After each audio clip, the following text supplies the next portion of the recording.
So hopefully we'll get some interesting topics covered today and learn a little bit about what the cloud is for beginners to anything. What I like to do is I like to explain technology to adults of all ages and help make it easier to understand, whether it's just a topic like the cloud or using Windows 10 or marketing on the internet or any of the other types of activities at all. So let me go through a few introductory slides and then we'll pause take some general questions, and then we'll go through some of the topics and we'll pause frequently for questions as we go through there, okay?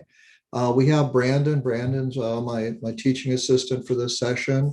He'll be paying attention to chat in case I miss any questions. I usually try and glance over to chat. If you see my face turning, one way or another, is because I'm looking at chat and some other things there as well. And I'll be taking a look at that. And Brandon, thank you for starting recording. Appreciate that. And we'll get started. Okay, so let me share my screen for a few slides, and then we'll pause, take a few questions, give yourself a chance to think about some things that you might want to know about the cloud and understanding it better. So you know a little bit about me. For those of you, I think I've seen some familiar names and faces. I'm Bob Cohen. I'm in Seal Beach, California. I was born in the Midwest and went to college out in the West Coast. My dad was a school teacher, and he drove out on Route 66 every summer. So I went out here, worked in the tech industry, owned my own internet service, and since about 2007, I've been teaching adults about technology. And it's fun. It helps me learn, and I try and make technology simpler to understand. Get set up, we learn from each other. I do appreciate if you have your camera on, but it's not a requirement. It just helps me recognize people and see if they're trying to wave and get my attention. I can see people wave, and there are reactions to get attention and chat as well. You can get a recording after class by emailing help@getsetup.io. Those of you that have been Get Set Up, you know that. If you're joining by live stream, which we are, I believe, we encourage you to join Get Set Up and register for a class. Go to getsetup.io and set up a free account. Excuse me, I have a little allergies coming in this season. It's springtime, so the flowers are all in bloom. We might mention some products or services. We're not paid to promote anything, so we're just part of the education program that we're trying to help you out with. So today, we're going to take a look at the cloud, and we're going to try and explain what the cloud is. Where do you get your hands on this marshmallow that kind of is out there that people talk about? Because I'm sure somebody's told you, oh, you ought to use the cloud for that, or it's in the cloud, right? And exactly what does that mean is what I'm hoping to accomplish today. And we'll talk about how using the cloud can help you and why you might already be using the cloud and you might not be aware of it. And we'll take a look at the major cloud services and a little bit about the business of the cloud, because if you have any kind of retirement money or anything, investment in mutual funds or retirement plans or anything like that, you're probably invested in the cloud and don't know it. So let me stop sharing for a second, take a look so I can see it. Anybody have any specific questions they're hoping to get answered about the cloud? And if we don't answer them here, sometimes we have other classes that do it as well.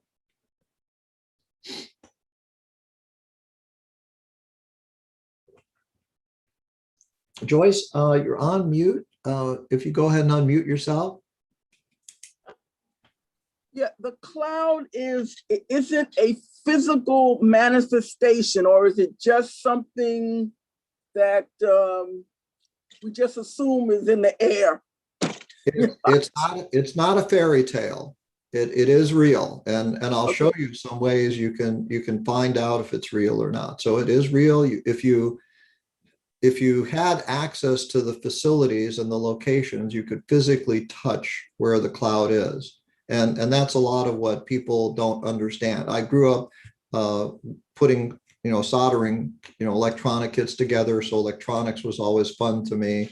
And but I also ran an internet service, and we worked with a lot of companies that are part of the cloud and provide services. And so it's physical. And I'll show you some interesting maps of things that you may not know about that might help too. But it's not a fairy tale. It's real. It's like, you know, real castle. It's not a fairy tale castle. Okay. Okay. And Pat, you've got a question. Is the cloud the same as the iCloud? Well, the Just cloud one's is, Microsoft and one's Apple. well, the cloud covers all clouds. Okay. And iCloud is Apple's cloud. Okay. And we'll talk about why there are different clouds and what, you know, is better or worse about them. They all pretty much do similar things, but we'll talk about some of the different clouds out there. But iCloud is one of the clouds. Yeah. All right, so those are some good questions. Okay, and I know this is kind of a mystery for a lot of people, because it's even a mystery for people that say, "Oh, I use OneDrive or I use iCloud." Well, what do you mean when you use those things? And I'm hoping that you can become smarter than those people today, okay? Because I want you to be able to impress your friends and family when you're done with this. And we'll, you know, you'd be surprised how good you can get at explaining this. Okay, so what is the cloud? Okay, the cloud is a bunch of computers connected together by cables somewhere away from your home physically. Okay, so you have what's in front of you. You're looking at a computer screen in front of you now, or you're looking at an iPhone or an iPad, and you might have a mouse and a keyboard and a laptop or a desktop or an iPad or a phone in front of you. That's physically in front of you. But anything on the cloud is just something that's somewhere else. It's away from you. And you may not know where it is. And that's the whole idea. If I said all cloud computers are located in a Kansas City, you would say, well, the cloud, I'm connecting to Kansas City. But these computers are located all over the world. And so we don't know exactly where we're connecting to when we go to get something from the cloud or when we use the cloud. And it kind of doesn't matter. Like, do you know the farm where your cereal, I eat, Cheerios for breakfast. Do you know the farm where the grain was grown that was used to process that Cheerios and where the plant is? No, but you still buy it at the grocery store and eat it, right? Okay. Right. So think of the cloud that way, is that you don't necessarily have to know where it is. So Valerie has a good question. How is the cloud different from a server? Well, we'll talk a little bit about what's called a server and what's called a client. Okay, and that might help you understand a little bit too, because we'll see if we can explain that. But these are computers. They're connected together by cables that run under streets. If you ever see people digging up streets in your neighborhood, they're probably putting new cables in. They might be putting new sewers or water lines, but a lot of times they're putting cables in to run cables from one location to another. These are physical cables and physical computers that are located at facilities. That's what Bob, can you hear me? Yeah. Does somebody have a question? Yeah, there's a question in the chat that says how a cloud is different from a server that's just being accessed differently. Oh yeah. I'm gonna talk to Pat about that. Thank you, Brendan. We're going to cover that in a few slides, and I want to got it. things first. Okay. Got it. Okay. So let's talk about this kind of facility called a data center. It's a building, and it's a building built for computers, not for people. And it's usually connected to the internet by a cable. So if you may not see data centers marked, this is Google's data center. This is Facebook's data center. This is Amazon's data center. But these are big buildings that have thousands and thousands of computers in them, and maybe 15 or 20 people that run them. But the computers are there to provide things like when you go to Google Maps, for example. Who's used Google Maps for directions? Anybody? Okay, we use it, right? Or Apple Maps or something. When you go to get a map, the map isn't on your computer. The map is somewhere out in the cloud. And so that is running on a computer that is commonly referred to by information professionals as a server, because like a restaurant server, it serves things to clients. You are a client when you are using a server. And think of yourself in a restaurant. You come into a restaurant, you sit down at a table, and you look at the menu, and a server comes over, takes your order, goes get the food, brings it back, goes get a drink, brings it back, and so that's what a server does. And these computers that are in data centers are sometimes referred to by information technology professionals as servers because they serve things to clients. They might serve email, they might serve a map, they might serve storage. And so they perform a function, but that's just a server is just a name that people in information technology gave them because they wanted to call them something at some point in term. They're typically owned by a company, Apple, Google, Amazon, Microsoft, Facebook, governments, universities, corporations. They own these computers, and they might rent the facility or they might own the facility outright. Okay. Amazon, Google, and Microsoft are in the business of selling facility services to other companies. So when you order something from Instacart, anybody ordered anything from Instacart? No, I never heard of that before. Well, Instacart? Instacart is a home delivery service. We actually have a class on Instacart. Instacart buys their cloud services from, I think, Amazon. Okay. But these companies sell cloud services to people like Uber and others that use them. But your bank might have their own, facility, or they might rent a facility from someone else. But these are all physical buildings, and this is what they look like inside. They're rows and rows of computers just stacked on top of each other. And they use a lot of electricity. So they're typically in locations where they're close to electrical generating plants. And they also need to be air conditioned. So they're typically in cooler parts of the world, but they can't always be. Sometimes they have to be in a warm part of the world. Now, what connects these things together are some things like cables. How do we get from a data center in the United States to something in France? Well, there's a submarine cable that runs underneath the water, just like the old telegraph cables.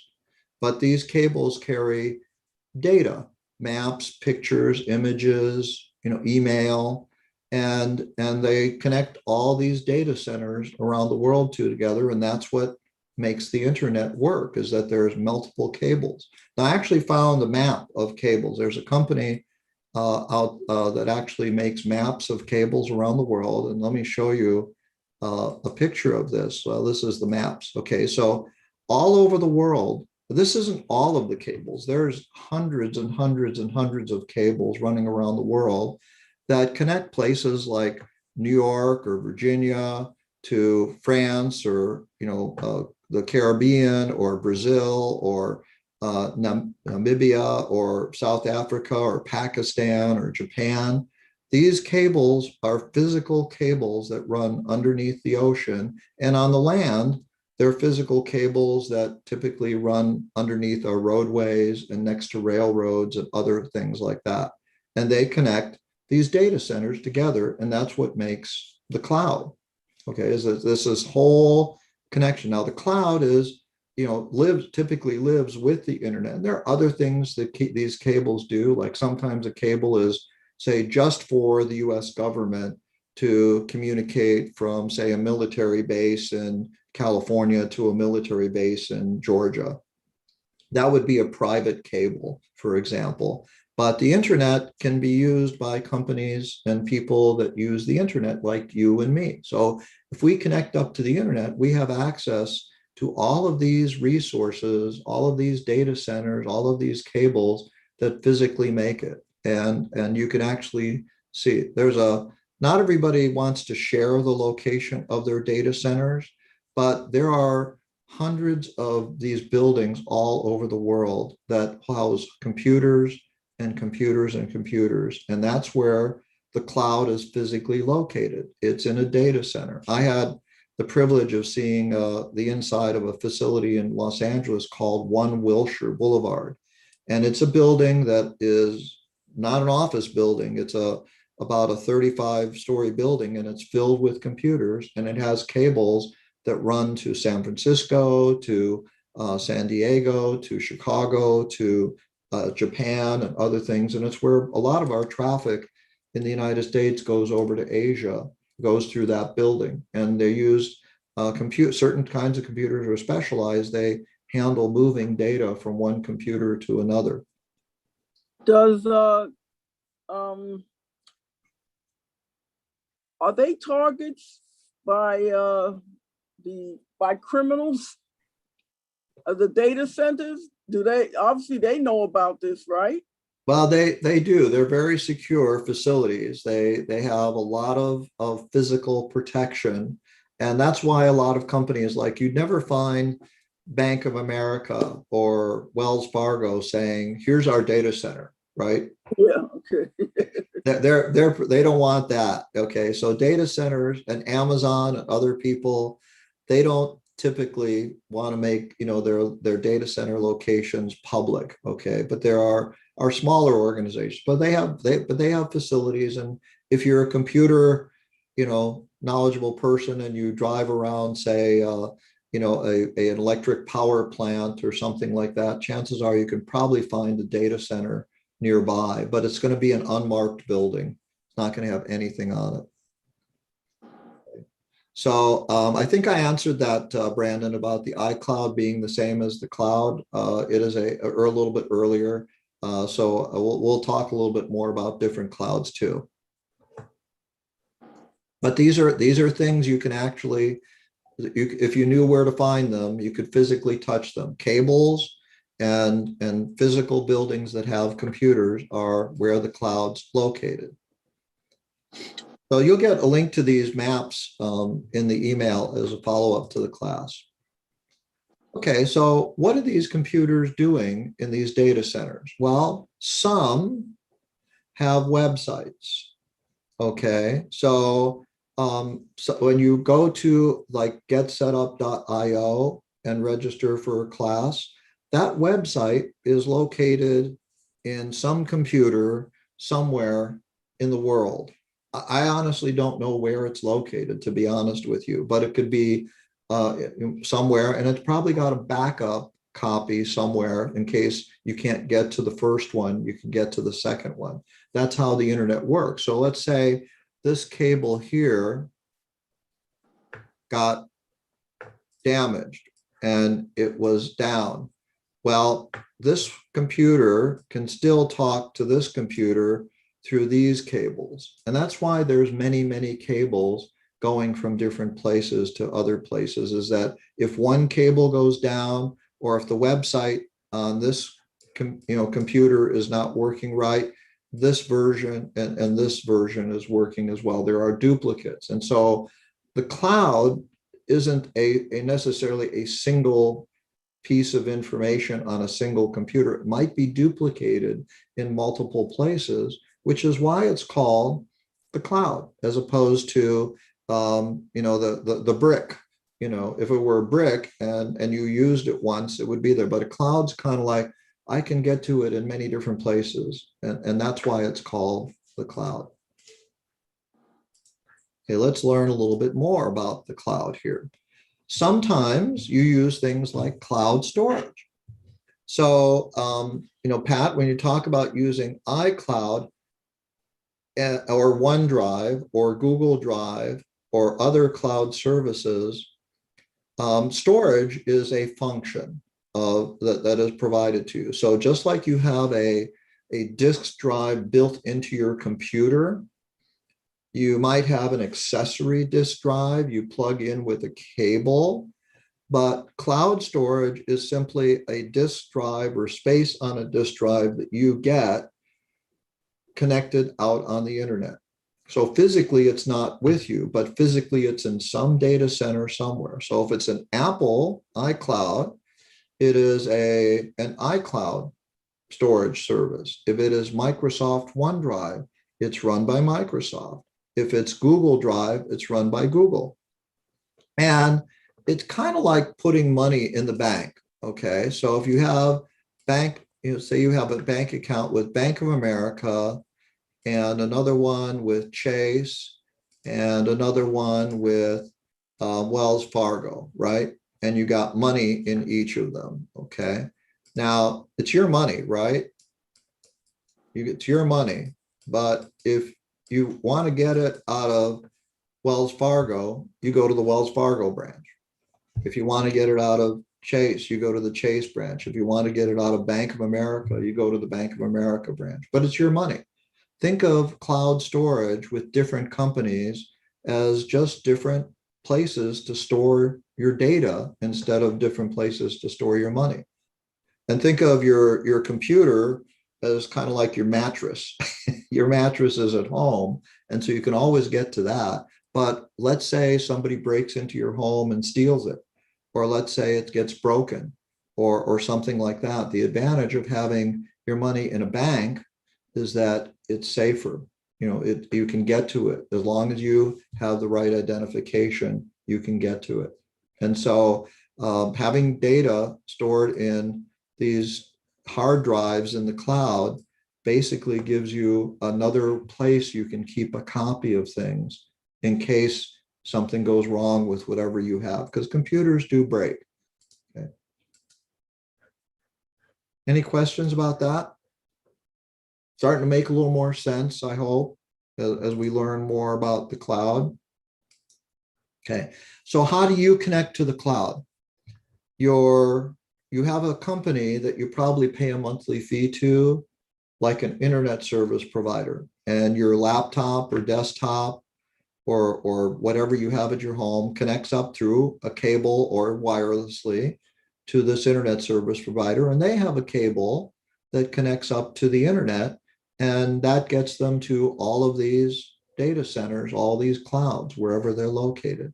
Because once you're on the internet, you can get to anything on the internet as long as you know where it is. And the internet service provider helps you find it and getting there. You might have a cell phone. Okay, so a cell phone, even if you're not on Wi-Fi, a cell phone connects up to a cell tower. And these towers have cables that connect them to the cellular service. They run a little data center, and they provide a cable that gets you out to the cloud as well. So you can get to the cloud from a mobile device if you have a cellular connection, or a Wi-Fi connection, or a wired internet connection. That's the internet service providers. The cellular service like Verizon or AT&T is kind of acting like an internet service provider here when they do that type of thing. That makes sense? Okay, so that's how you get to the cloud, is that your services are helping you get there. Okay, let me take a sip of coffee here. Thank you. Okay. This is probably the most technical we're going to get in terms of terms. How do people get from point A on the internet to point B? Well, if you were driving on the road, you would find a map, or you might know the way to get there. You might know the direction. If you were going to your local grocery store, or to the post office, or to your bank, you probably know the route, but if you had to describe it to somebody, you'd say, make a right turn on this road and make a left turn here at the stop sign, and then look for the big blue building. And we're about 100 feet past that. Okay, so how does the internet give pieces of data information when you visit a web page like google.com or getsetup.io? You type in an address or you click on a link, and somehow or another your computer sends a message out to the web and it gets to where it's supposed to go to. Well, there's an addressing scheme on the internet, just like the postal service works. When you write a letter to somebody or you want to send a package to somebody, you know you have to do certain things. You need to put their name, their street number, their street name, and the city and the state and the zip code, right? Most everybody knows how to do that. We learn that as kids. You know, we learn that whenever we send a letter out somewhere. And so the internet uses something very similar. So if the internet is a collection of computers that are just connected by cables and wires all over the world, and you're connected to the internet, if you type in an address, this is what a URL is. It's called a Uniform Resource Locator, and it's just the address for a web page on the internet. Okay, so if you type in google.com or getsetup.io, or you click on a link, your computer is sending an address out to the internet saying, I want to get to this address. And there are computers, specialized computers on the internet that take care of routing that traffic and getting it to the right destination, wherever it is in the world, wherever it is in the world. So it gets there and then it comes back to you.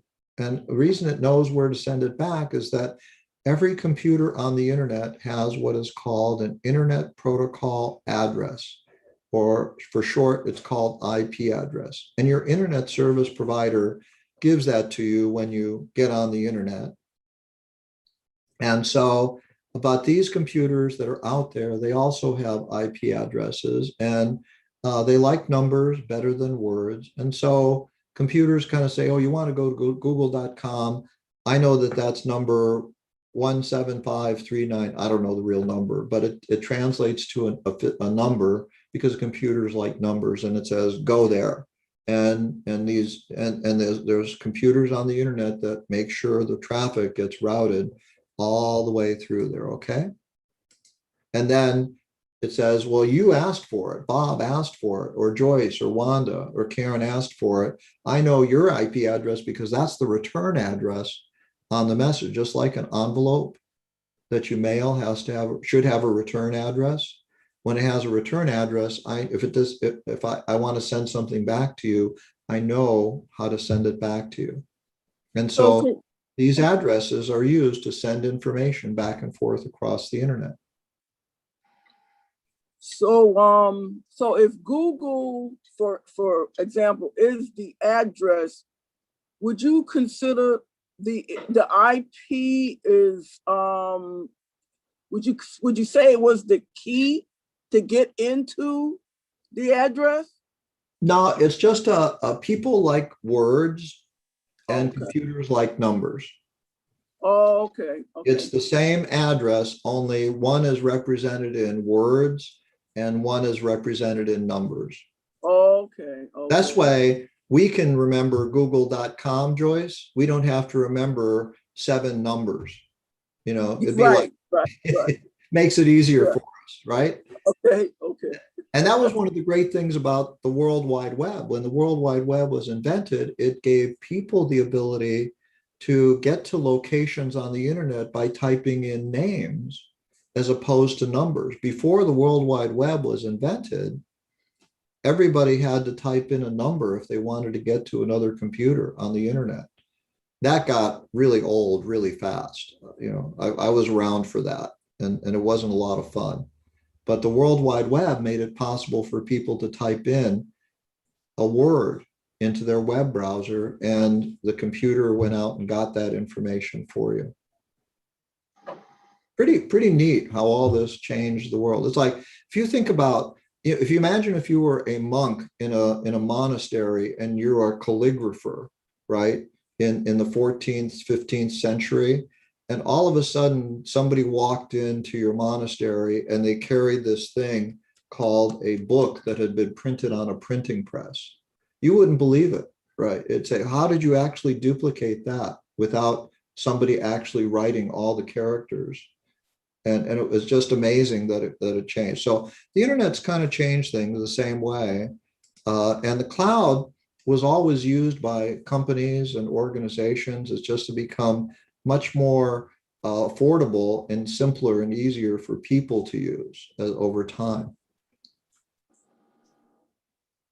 So the cloud offers services, okay? The cloud itself is just a name for all the things the cloud does, but the cloud can do things like storage or backup or giving you the ability to share, like we're sharing a video conference right now, or you can share a file or run applications. Maps is, we've talked about that. But your email, if you use Gmail or Yahoo Mail or Hotmail, your mail is actually running on a computer in some data center somewhere. It's actually in the cloud. So if you lost your laptop or smartphone or got, heaven forbid, stolen or something, your email account is something you can still get to because it's in the cloud.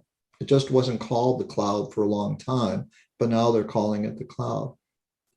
And so calendars and things like that. So by having computers keep the data, you can connect up with more than one device, like a desktop or a smartphone or a tablet, or even if you're at a friend's house, you can go to their web browser sometimes and access things from the web and use things on the web. So the location of information in the cloud is away from you. The advantage is that as long as you can connect to the internet, you can get to it wherever you are. So it offers a little bit of convenience for you. So instead of having, I don't know how often you purchase a physical map to get directions anywhere. When was the last time anybody bought a map, a real map, a paper map? Nope. Remember when you did that last, right? Okay, so why don't we do that? Well, because we use computers that have maps on them. Well, is the map really on our computer? No, it's really somewhere out in a data center somewhere where it can be updated just in a matter of seconds. So if there's a road closure, we even get traffic reports on our maps, don't we? About, accidents and things like that. At least I do in some of my maps. But we get that information because the map can be updated in the cloud so that whenever we connect up to it, we are getting the latest version of that information, which is kind of convenient when you think about it. So you've been using the cloud for a long time. Who uses like Gmail, if you use Gmail, Yahoo, Hotmail, Yes. all of those mail services mean you're using the cloud. Your mail is actually stored in a computer in the data center. You're just looking at a duplicate copy of it on your computer, but you can get to it from any time you can connect up to the internet. Pretty neat, the fact that we kind of take this for granted that we use it. Now, some people wonder what the world of the cloud, one of the things the cloud does is it synchronizes data. Okay, so before in the early days of computing, we might have had one computer, but now we've got laptops, tablets, smartphones. And so if you create contact information or you make notes on one computer, remember the old days, you had to take a floppy drive and move information from one computer to another, or you had to take a flash drive to move it from one computer to another. Now you can move it by keeping it in the cloud. And so keeping things in the cloud also help keep things straight. So this is an example of my name and 3 different devices: PC, smartphone, and tablet. And our brains are pretty intelligent. We can probably figure out that this is one person and make a judgment from that. But computers might not be able to do that. A computer might think that Bob Cohen, guide, Robert Cohen, trainer, Bob Cohen, Mr. There, couldn't make them 3 different people because there's something different about the data. So having your email, your contacts, your files in the cloud means there's one master copy that you own, and that's where it's kept and kept track of. So that instead of keeping information just on your laptop or just on your hard drive. And some people like to do that. Some data you might not trust to the cloud, but they're pretty secure. Actually, they're extremely secure. But maybe if you keep data in the cloud, like a document or picture or a file or email, doesn't matter what device, as long as you can log in and connect to it, you can get to it no matter what it is. So the cloud becomes your master copy. It's kind of like having your money in the bank. You don't, as opposed to in a safe at your home. Yeah, you could keep it in a safe at your home, or you could keep it at the bank. And then the bank, it kind of becomes an electronic accounting system where you know your balance and you can see what your balance is, but you physically don't touch it, when in your home. You actually get to it in the bank, but you can go and make withdrawals anytime. You can check your balance. You can pay bills online. You can do all of those things. So the cloud, think of the cloud as a way to keep a master copy of your information, is what it does.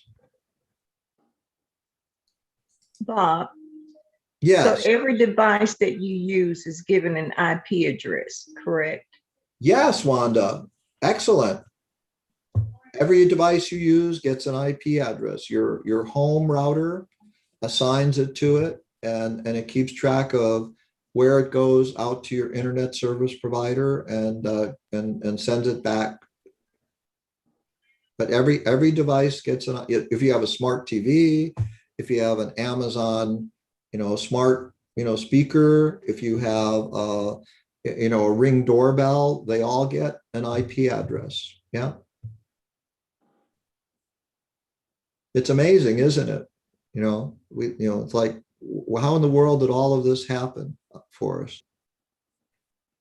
So but yeah, and your internet service provider that you buy your internet service from, or your cellular, they take care of giving you the IP address you use on your devices.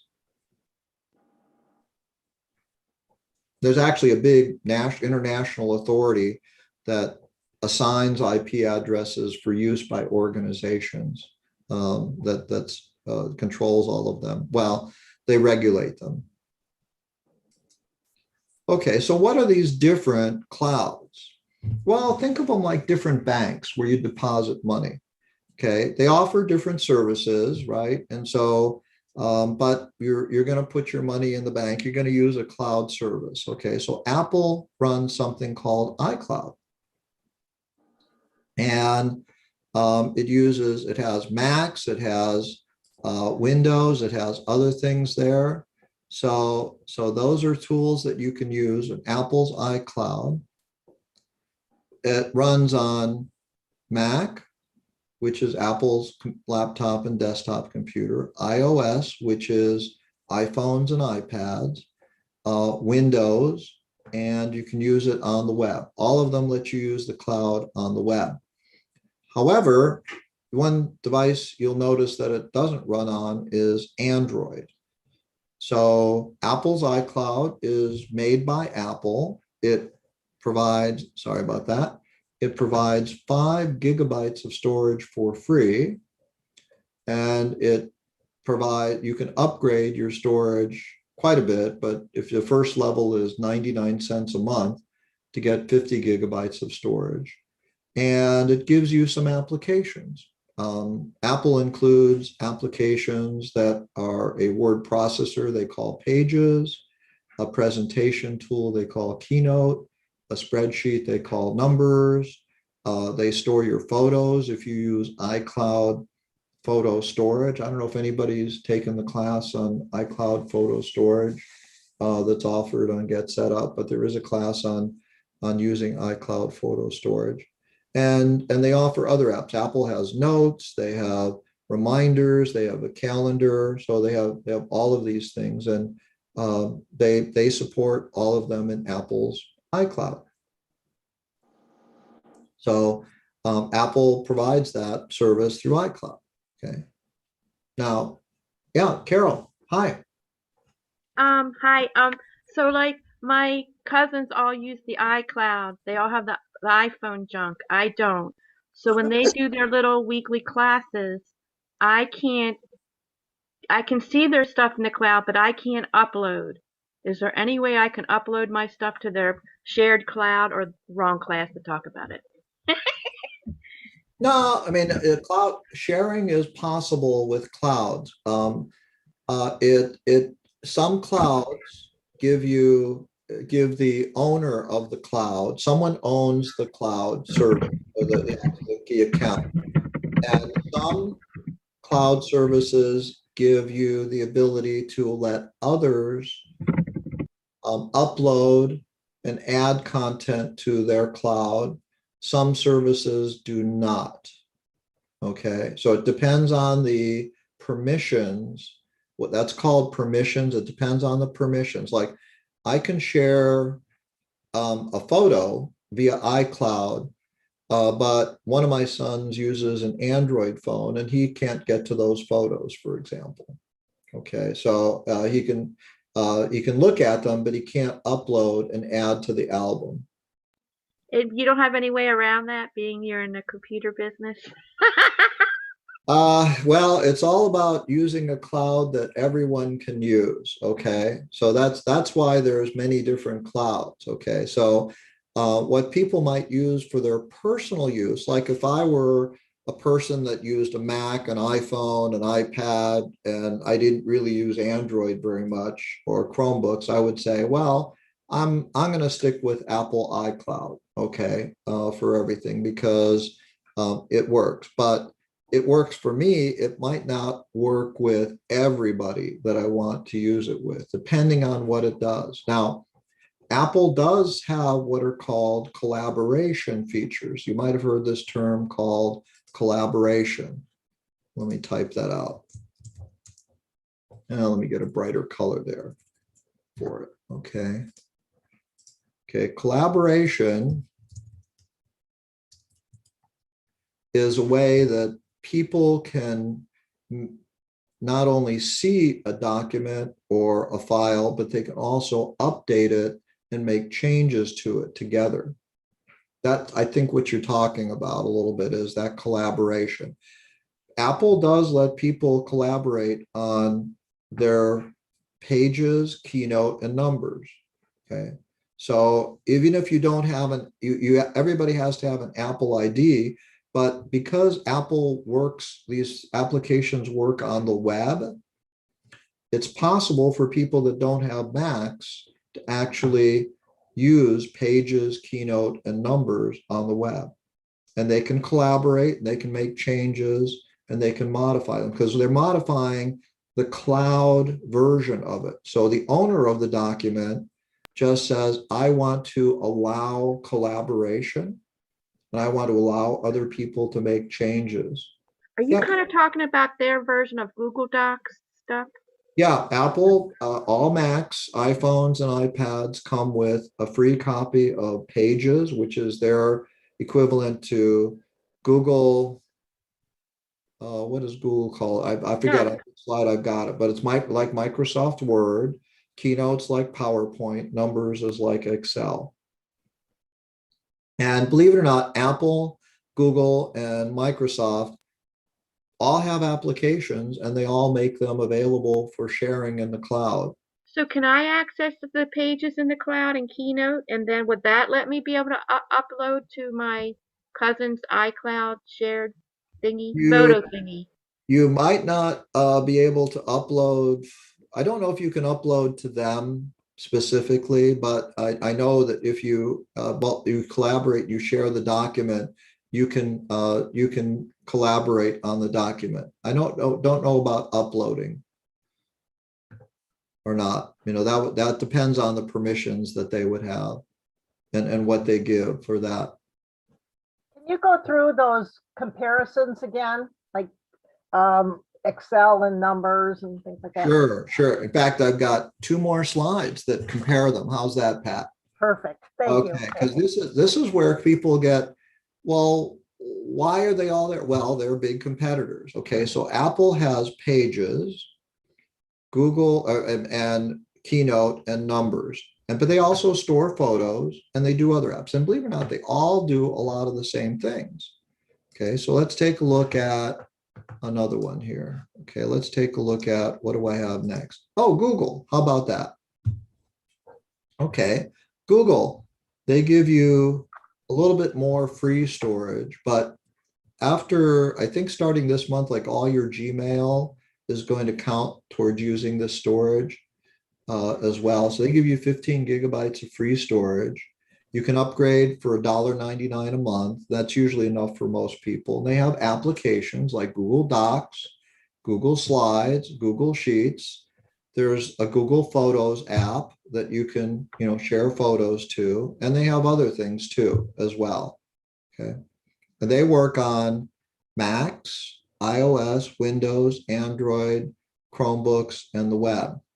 Okay. But these documents that you create, like docs, slides, and sheets, they are stored in the cloud. They're not on your computer. Okay. So you can download them, but it doesn't create a duplicate copy like Apple's does and Microsoft's does. So if you want a duplicate copy in both your desktop and the cloud, Apple and Microsoft do that with their clouds. Google only has the copy stored in the cloud. So if you didn't download it and you don't have an internet connection, you don't have it locally on your computer. That's the drawback to Google's cloud a little bit.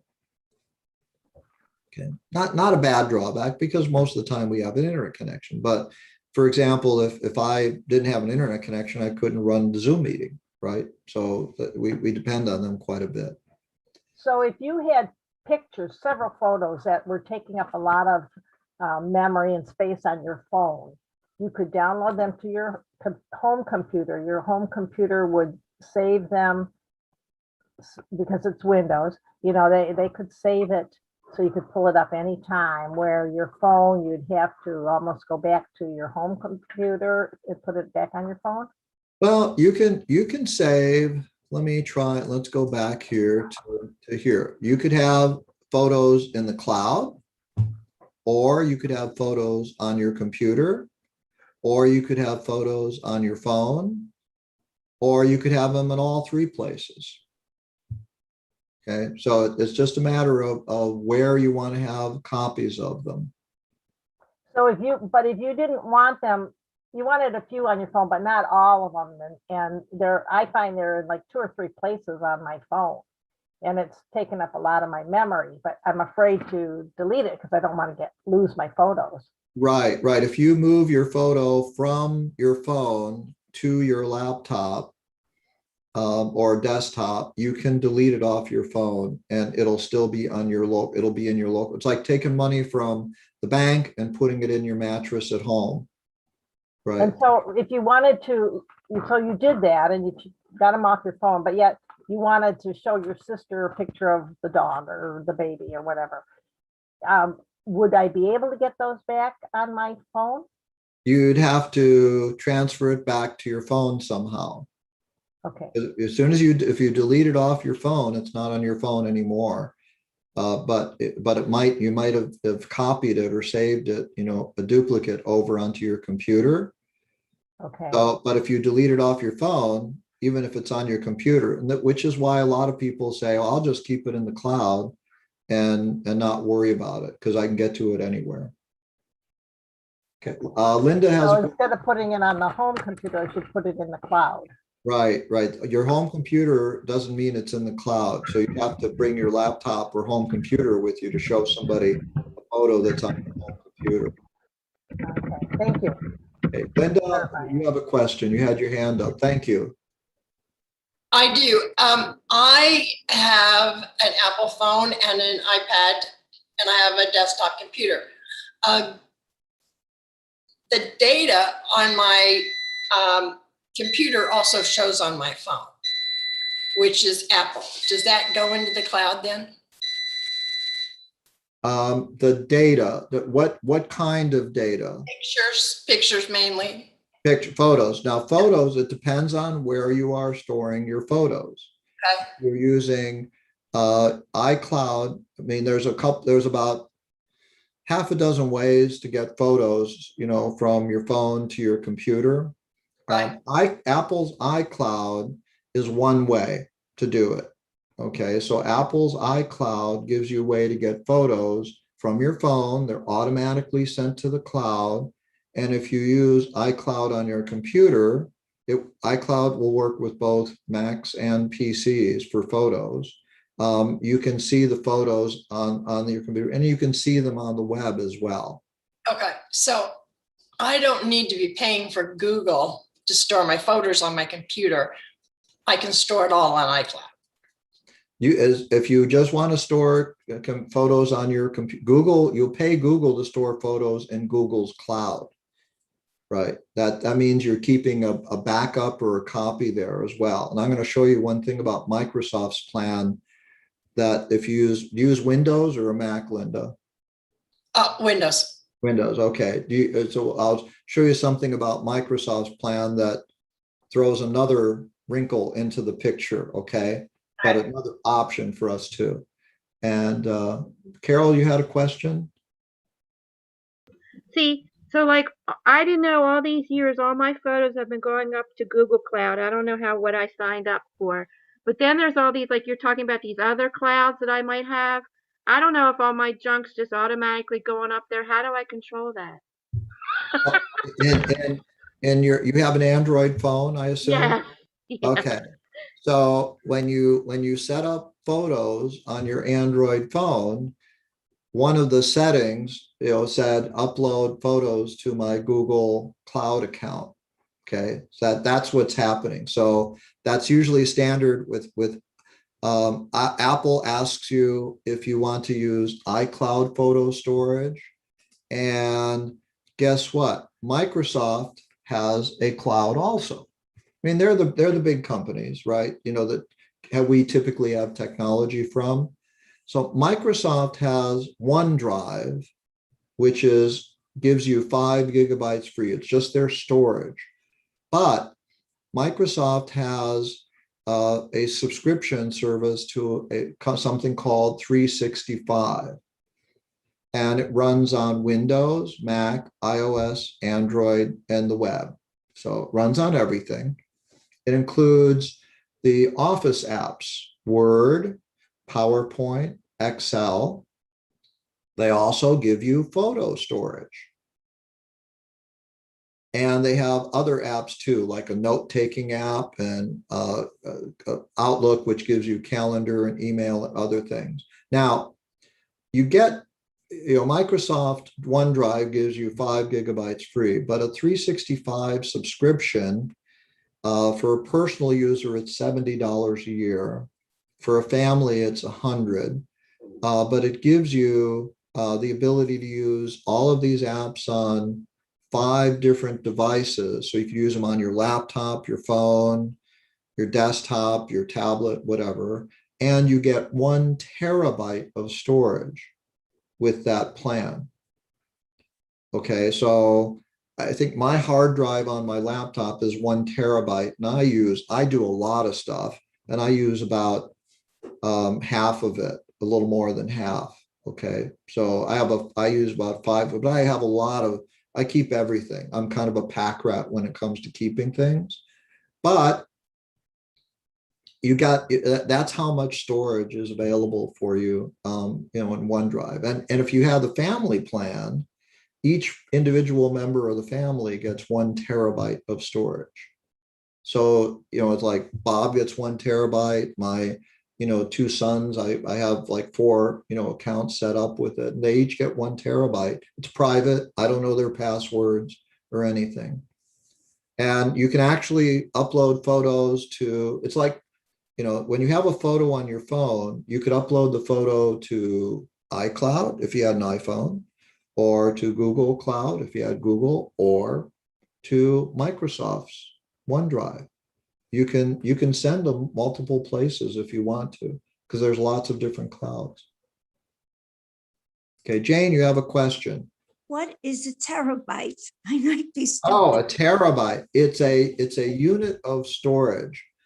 What is it equal to compared to the other? Well, a terabyte is 1,000 gigabytes, if that helps, which it probably doesn't. And a gigabyte is 1,000 megabytes, and 1,000 megabytes is 1,000 kilobytes. So here's what happens. A little piece, piece of an email with just text. Think of it as an eyedropper drops worth of water. Okay. Think of a gallon container as something that could hold thousands and thousands of emails, right? And think of a gallon as kind of like the equivalent of a gigabyte. So you can hold thousands of emails. You can hold probably, hundreds and hundreds of photos, but you could probably only put one 1 hour video into a gigabyte or a gallon of storage. So if you had, like say I have 50 gigabytes of iCloud storage and I use about 25 for 5,000 photos. Okay, so I can store 5,000 photos in 25 gigabytes of storage. Photos are bigger, they take up more room. Videos are they're the biggest, usually they take up the most room. But things like documents and text and other pieces of data like that, they don't use up a lot of room. So they're smaller things that you need storage for. That's probably another class on explaining what megabytes are. One of these days we'll do that. 15 megabytes is going to be free for Google. How many 15 15 gigabytes. megabytes in this, what you just said, terabytes? Well, 15 gigabytes is free from Google. Right. A terabyte is 1,000 gigabytes. Oh, so you get more. Yes. A gigabytes. terabyte is 1,000 gigabytes. Yeah. So it gives you 1,000 gigabytes of storage, which takes a long time to use up. Well, how would you save to the terabytes if you had that option? Well, you would have to use Microsoft's OneDrive, or you can buy a terabyte of storage from Google. You can buy a terabyte of storage from Apple. You just pay for the storage with their services. So you wouldn't save to the cloud, you would just. No, it's their storage is in the cloud. It's not on your computer. It's in the cloud. So you're paying them to be able to use their cloud storage in their data centers is what you're doing. Remember, Okay, Bob, I'm confused now. the cloud is not with you locally. The cloud is out on the internet somewhere. So this is a different cloud option? Well, each company has their own cloud. Microsoft has one, Google has one, and Apple has one. So it's a bigger cloud option. It's different. It's different, like different banks. Think about it as a bank. Is that you've got different bank branches. You've got different places you can store your money. You've got different places you can put your cloud. So let me take one more question, and then I have to wrap up because it's 10:30 already. Okay, Valerie, you have a question? No, I actually had a comment. I think what Wanda was missing was that the storage on the cloud has a certain amount. And with that, the extra amounts that you were talking about is the amount in the cloud. Right. When you buy extra, you buy it in the cloud, not on your computer. Right. Right. Thank you. Okay. So the cloud is just away from you. Okay. The advantage is that if something bad happens to anything you have in your home or with you or traveling, it's out there, and each company has its own cloud. And it's better to kind of say, just like you think about, having different bank accounts or different places you store things, it's easier if you keep it in one place. Depending on the mix of technology you have, that will help you determine which is the best place to keep it. Because if you have all Apple, it's probably worth it to do Apple. But if you have some mix then between Google and Microsoft might be a better one to look at depending on what you use. And you don't have to use the cloud at all if you don't want to, but it does offer some advantages to people. They've got great classes. There's a class on Google Drive. There's a class on OneDrive, and there's a class on iCloud. There's even a class on iCloud photo storage offered by Get Set Up. And I've got a couple of classes. If you're interested more about learning about technology and how to understand it, I do a class on home networks. I know some of you sat in on that. We've got some other things for you as well that can help out. Now there's some new features in the class notes that come out. You can recommend this class to a friend and forward it by email or post it in Facebook. You are going to get some links to all of the cloud services, Google, Microsoft, and Apple, so that if you need to learn more about each one, there's links for them as well. And we do have, people are starting to invite friends. We're creating more social aspects with Get Set Up as well, so that if you have a class, say, hey, I'd like to take this class with a friend, you can tell a friend about it and say, hey, sign up with me, and we'll take the class together at the same time. It'll help us out. So we always are looking for new guides, new class ideas, new types of things from people. Hopefully this has helped you understand the cloud a little bit better, and gotten some things that might help you out. Hopefully I'll see you again at some other classes and help you learn a little bit more about technology. Okay, so thank you all, and we'll see you soon. Okay, all right. Bye-bye, everyone. Bye-bye. Great class. Thank you. Teach electronics. Thank you, Carol. Take care. Good seeing Teach you again. electronics next time. Yeah. Oh, okay.